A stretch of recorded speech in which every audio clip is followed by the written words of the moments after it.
एकदा एक लाकूड तोड्या रानात पोहोचतो.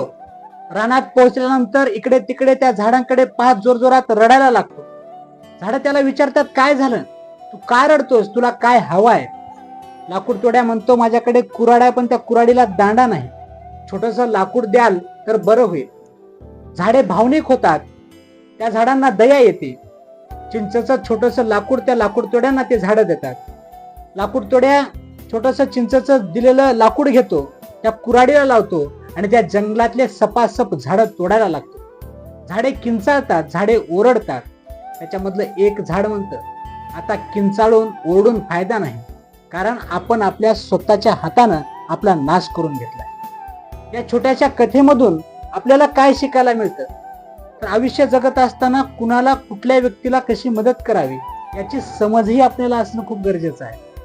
कदाचित त्या लाकूड तोड्याला जर त्या जंगलातल्या झाडांनी जर लाकूडच दिलं नसते तर त्या जंगलाचा नाश झाला नसता.